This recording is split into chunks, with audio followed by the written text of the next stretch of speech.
Nang nalaman ni Libby na si Princess ang tumutulong sa kay Xavier sa loob ng kulungan, ay hindi ito makapapayag si Libby na maagaw ni Princess ang kanyang BF. At tamang-tama nang pumunta itong si Libby sa shop ng kanyang ina, ay nakita si Princess sa labas ng shop ng kanyang mami. Kaya kinumpronta niya ito sa pangangagaw umano sa kanyang boyfriend. Hindi matanggap ni Princess ang mga inaakusa ni Libby dahil iyon ay walang katotohanan. Pero si Libby ay inis na inis at galit na galit dito sa kay Princess, kaya una niya itong sinaktan. Hindi naman matanggap ni Princess na lagi lamang siya ginaganyan ni Libby na laging sinasaktan at pinapahiya, kaya natuto siyang lumaban at inapply ang natutunan sa loob ng kulungan kung paano niya protektahan ang sarili.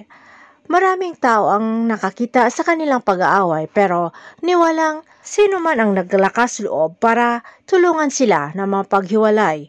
Pero mabuti na lamang at dumating itong si Mimi na agad dinala sila sa loob ng shop at pinagalitan. Pero itong si Libby ay hindi talaga titigil na patuloy pa rin inaakusahan si Princess na inaagaw ang kanyang boyfriend.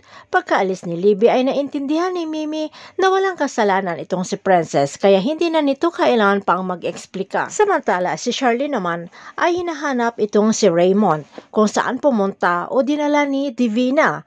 Kaya naalala na may tracking device itong si Raymond at natagpuan na iyon ay nasa KTV bar. Agad namang pinuntahan ni Charlene kung nasaan na roon ang kanyang asawa at saka si Divina, habang doon sa KTV bar ay patuloy na naglalasingan ang mga Hapones, si Raymond at saka si Divina. Pero itong si Divina ay may balak na masama dito sa kay Raymond. Nakasabwat ang pinsan ni Divina na si Jenny na talagang sinadyang nilasing nila si Raymond para masulo ni Divina itong si Raymond. At sa pagpaalam ni Raymond na pupunta ito sa CR ay agad sinundan ni Divina at dinala sa isang kwarto na sa kalasingan ay natumba itong si Raymond at nadaganan ni Divina.